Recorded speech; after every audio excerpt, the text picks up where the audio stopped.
My older sister, F31, we will call her Jessie, went no contact with me and the rest of the family close to 10 years ago.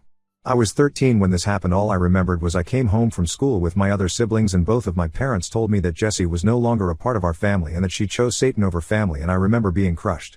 I think I cried when they first told me because I felt like she just abandoned me. After that conversation, my parents banned us from speaking about Jessie and removed all photos of her around the house. The months that went on without Jessie, the more I grew to hate her and got angry that she chose Satan over our family.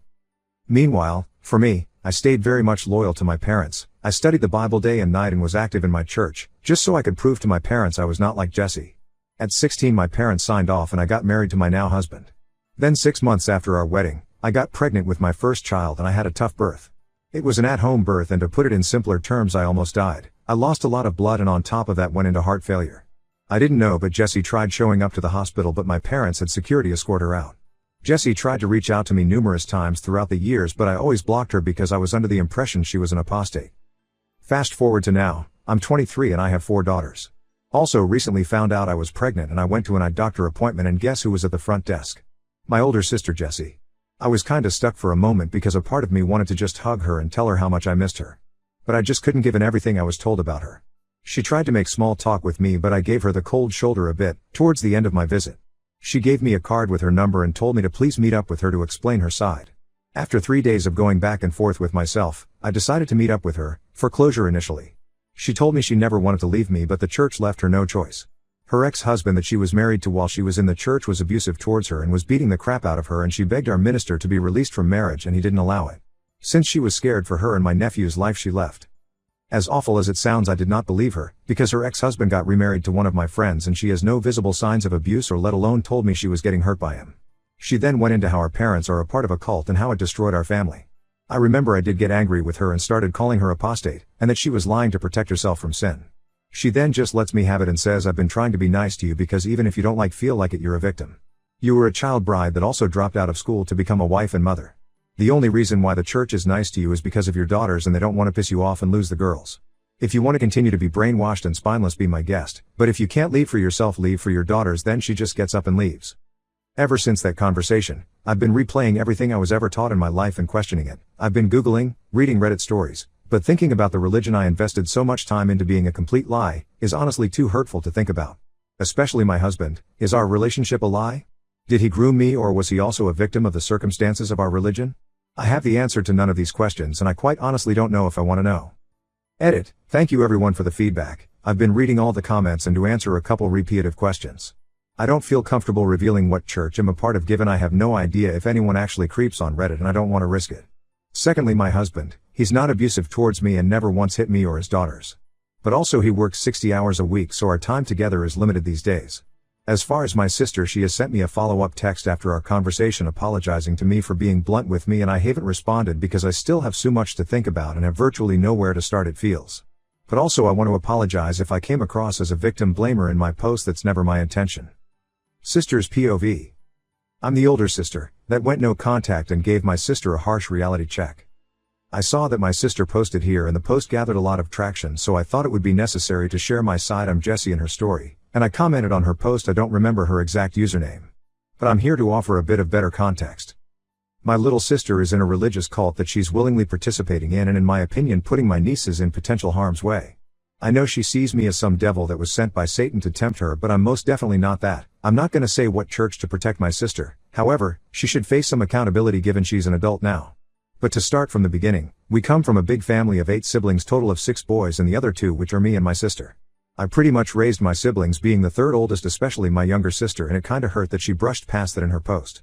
But moving on, I looked after her and my siblings until I was married off, which was when I was 18, and it would probably be 16 if I wasn't firm about finishing high school, but I didn't want to get married, and the only reason why I married my ex-husband was because he was the only suitor at the time in the religion that was okay about me continuing my studies and go to college. I regret that now, given he was lying. He got me pregnant right away and was an abuser. I'm not going to go into detail, but he would have most likely killed me or my son if it wasn't for me leaving when I did. My son was also the main factor in why I left, so it's baffling to me that my sister has 4 daughters and does not ever have the urge to leave. Instead, continued to listen to these same men who told me I needed to stay with my abuser, because it was a testament from God that I needed to get through it with my husband. Then my birth givers, honestly they should be in jail if you ask me. Especially my father, he's a shit person. I saw him fist fight with my brothers regularly back when he was like 200 pounds and my brothers were like 80 pounds. He has never hit me personally, but I have seen him quite literally knock the wind out of my mother, and we were conditioned to think that was normal and it wasn't. I know my sister is not going to like me bringing in our parents because the way her life is now is thanks to them. But I mean it has its benefits because she's probably the golden child for them. Because she's not the difficult child and is the one who does what she's told. Now her husband, he's 35 years old. So yes, he was 28 marrying a 16-year-old. Before you ask, how is that legal? In my awful state, you can get married at 16 with parental permission, and on top of that, the age of consent is 16 years old. So everything was legal. I remember when I first heard she was getting married to her husband, I tried everything in my power to stop the marriage from going through. I got the police involved and they were absolutely useless. Because of the First Amendment, and on top of that, they privately interviewed my little sister and she basically said she's not being forced to do anything against her will. So there's nothing the cops could do. I still get mad at this situation to this day. Luckily her husband is not abusive, she got extremely lucky there. But he's still horrible in my opinion. It's absolutely ridiculous how she has either been pregnant or had a baby on her hip the entirety of their marriage so far. She couldn't finish high school because of the lack of help with the baby, plus he nearly killed my sister when he pushed for an at-home birth knowing she had preeclampsia, and he also threatened me with a restraining order when I tried to go see her in the hospital. Now back to our conversation 2 weeks ago. You really hurt me when you didn't believe me about my abuse. Like I was honestly devastated that you would believe a man who signed his rights away as a father to protect his image than me, your sister. But I also know you're extremely naive and have been severely brainwashed, so I'm not mad at you. But I was indeed hurt by you. Given everything you ever told me, I believed you, without any hesitation. Also, when you didn't want to bring your daughters to meet my kids, that hurt me also. Especially seemingly you didn't want to acknowledge my kids when we met up.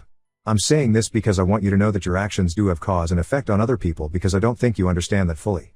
I hate that I have resorted to a Reddit post to get your freaking attention, but maybe once you see the countless people in here saying the same thing, maybe you would realize I'm on your side, and I've always been on your side.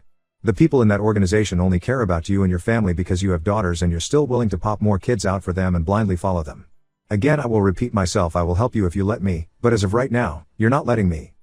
Update, I'm so glad this gained traction and you guys got my sister to respond to me, so thank you. However, it wasn't what I wanted to hear. We talked on the phone for about 3 hours today and it was a lot of back and forth. To put it quite simply, my sister does not want to leave her husband, but she does want to leave the religion. So she wants time to potentially convince him to leave with her. In my humble opinion, I don't see him leaving the church, but she thinks otherwise. I then asked her if she would still leave if he didn't want to, and she didn't give me a firm yes or no. The only thing she said wants to wait until she has her baby since she is pregnant. I'm kinda disappointed, I am not going to lie. It sounds like she was making excuses to shut me up. I'm sorry, it's not the update y'all wanted to hear. I would hate for her to leave me no choice and to go nuclear on her and get my friend who's a social worker to get CPS involved. But I'm not going to do that yet. I'm going to calm down for now, but it's just frustrating trying to talk sense into anyone that's so brainwashed and sees me as like one of Satan's disciples.